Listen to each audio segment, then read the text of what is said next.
What's up, Poke fans? It's Dalton from Shining Light TCG coming at you again with some more news coming out of PokeBeach today. So over the weekend, we've had a couple of stories being released looking at how the meta's kind of changing from that rotation that we just recently had on April 11th in the competitive play for Pokemon TCG. We did have that Atlanta Regional happening about a week ago, and this is really the first look we got into some of that new rotation play. So let's look at kind of how the meta's changing and how the community's responding to it. So in the past, we've seen a lot of formats centering around aggressive play style and aggressive decks being successful, centering around cards like Radiant Greninja, which has really been dominant in this play for a couple of years, as well as some other cards like Lugia V-Star, Bayonet X, EX, Dusknoir, Charizard EX, a lot of those cards that have been, more aggressive play style, just trying to hit and go and win early on and not drag out a lot of games. But a lot of those cards have been rotated out since April 11th. So with this Atlanta Regional that we saw last week, this is really the first in look we got into what the new meta is going to look like and what we'll see from a lot of players. And what we saw in that was a lot of really the opposite of what we've seen in the past. So we have a lot of decks that are centering around more dragging out games, stalling a little bit at the beginning, hurting your opponent's hands, right, with some draw cards and making it hard for them to get their strategies in play.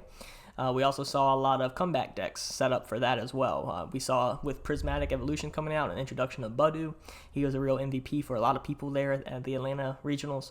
A lot of Itchy Pollens being utilized to slow the play, especially early on, to stop those players from with those aggressive play styles from getting in and starting their play early.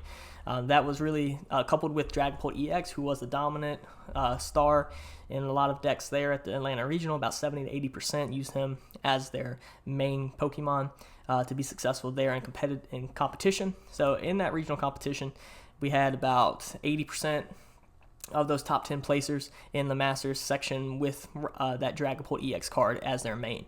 The winner, Henry Chow, actually this is his third successful regional tournament of the year. So he's been actually really successful in competing against those major decks in different rotations using his Gardevoir EX. So Gardevoir EX has been the main card for him in all three of those regionals, and he's come out successful in those last three competitions. So obviously ways that we can compete against it. One way that player utilized, Grant Manley, who was at the Atlanta Regional, actually utilized Gladingo and Dragapult combination. He actually ended up placing 10th, as you guys can see here. He used this deck because it was very well balanced. The only one that he really had problems against was the Flareon deck, which made up about 3% of the competition. So there are a lot of things out there. In this particular instance, he coupled with Dragapult as well to keep it balanced. Again, something that very successful in the long run. But this is interesting to see how the shift in the meta has changed, and we'll likely see this going forward, and can't wait to see what the future holds. Stay shiny, stay locked, and let's stay tuned in.